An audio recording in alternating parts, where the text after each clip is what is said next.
Hi, my name is Francesca and today I'm going to teach you some sounds for Spanish speakers. And I'm going to focus on two consonant sounds, V's and B's. Before we start, I just want to do a little bit of background work on how best to hold your mouth and position your tongue and your lips and your lower jaw. And the most important thing here is to really create some space at the back of the mouth. And a really good way to do this is a big stretch. Now it does look a bit funny, but if you could just do this with me. So a big stretch. So we're lifting up the very back of the palate, which is called the soft palate, and we're lowering the bottom jaw. And this is really helpful because it helps you to shift your focus from the front of the mouth, from the lips, to the back. And you probably notice that my resonance, so the way my voice echoes in my head and the cavities in my chest, is a lot stronger. And that's because I'm really opening up the back of my mouth by lifting my soft palate and lowering my bottom jaw. So I'm also opening my mouth a lot wider. So if you'd just like to repeat after me in your own time, I'll leave you a space. Very.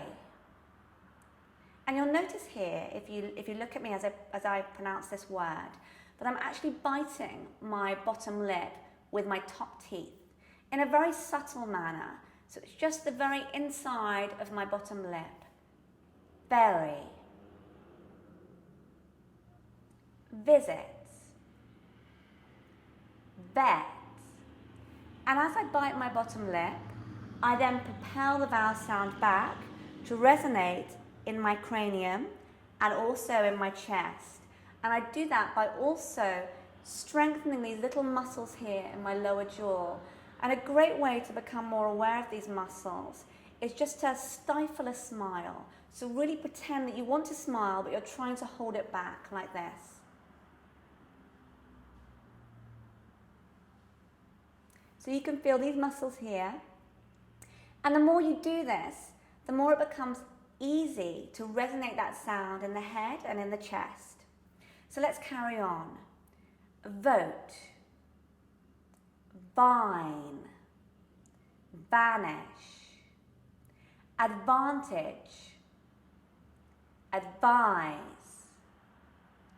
advice, vest, vested. And also a few B sounds as well, because B's are different. You'll notice when you repeat after me that your B sound resonates a lot more in your throat. So you might just want to put your hand on your throat so you can feel those vowel sounds really expanding the throat. So it's berry. And you'll notice that when you say very, there's more of an expulsion of air. So if you put your hand in front of your mouth and say berry, you'll probably feel just a tiny little vibration of air brushing your skin and your hand. Whereas when you say berry, it's what we call a voiced sound, and that means it's resonating a lot more in the throat. Bread,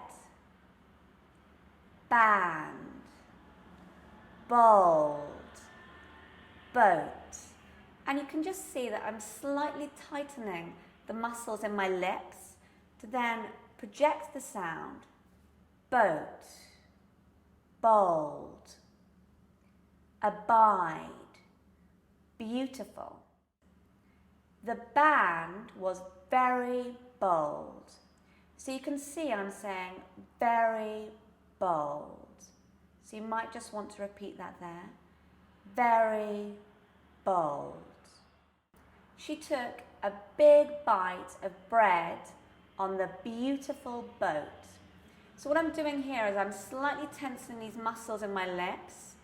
But after the B, so it's very, very short period of time that I'm tensing those muscles, I'm then projecting the sound back by relaxing the muscles in my throat and expanding the back of the mouth for the vowel sound. So the back of your mouth, if you were to be able to see it, it would look like a cave. So it's expanding like a big cave for the vowel sound. She visited a very beautiful vineyard to buy some wine. So if you look again at that, she visited I am biting my bottom lip, but I'm still focusing on the back of my mouth for that vowel, because without the vowel sound, we have no sound. It would be something like this. There would be no sound. So we need to expand here for the vowel. So one more time.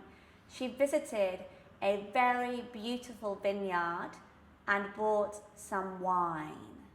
So you can hear that my sound is very much resonating at the back, even though I do have these sounds which begin at the front of the mouth, the lips for the V and the B. My focus is still very much at the back. So I hope that was useful, and good luck with your practice.